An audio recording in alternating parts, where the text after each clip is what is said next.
This year's rally in the yuan ended last week after the People's Bank of China scrapped a reserve requirement on a derivative of the currency that was aimed at curbing depreciation. Nevertheless, market players are confident Beijing will ensure there is no sharp reversal in the yuan's direction before the 19th National People's Congress of the Communist Party of China, scheduled to start on October 18. It could be a very different story once the yearly gathering is over, however, according to analysts. Setting the stage for China's most important political event, President Xi Jinping said this week that stability was an absolute principle that needs to be dealt with using strong hands. His comments appear to imply that the Communist Party intends to keep tight control of the economy's direction in the coming years as it strives to restructure state-owned enterprises, cut overcapacity and reduce risky borrowing in the shadow banking sector, analysts said. The state will continue to play a big role in the corporate and financial sector. Wei Yao, chief China economist, Société Générale. The composition of the new, top-ranking Central Committee and the Politburo Standing Committee, which will be revealed a week after the gathering, will indicate to what extent Xi may be able to further consolidate his already strong grip on power.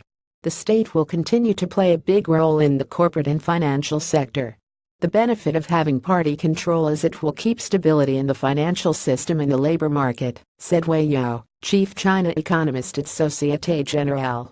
Because of the implementation of strict capital controls and the weaker US dollar this year, the yuan has performed strongly, accelerating in this quarter.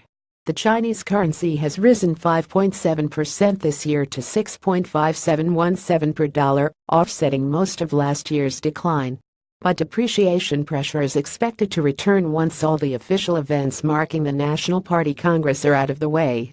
The government's obsession with ensuring stability has averted a banking crisis for now, but it has also brought on many side effects that will ultimately lead to slower economic growth and a weaker currency, analysts said.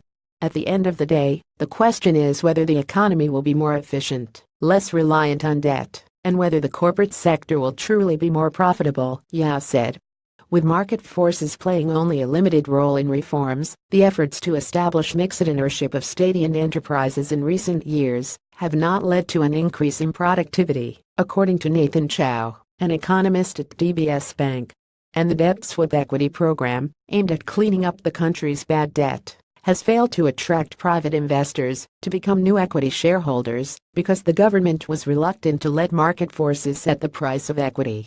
The economy will face a bumpy road, and the currency can't be too strong, or it will hurt exporters. Nathan Chow, economist, DBS Bank. China is expected to continue its crackdown on the shadow banking sector after the Party Congress, which will reduce credit and investment in the economy and ultimately lead to slower economic growth.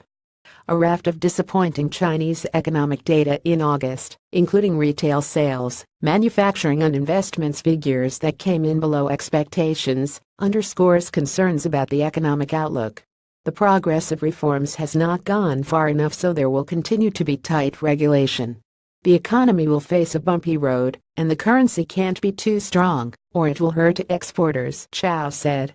Adding to pressure on the yuan, analysts expect to see a reversal of this year's slide in the dollar, which was triggered by a collapse in confidence in the Trump administration's ability to implement its economic agenda.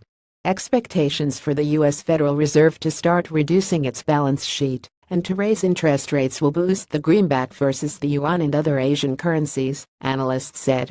Meanwhile, China's capital controls are making mainland companies and ordinary citizens more wary, causing them to withdraw money and hold savings outside the country, analysts said.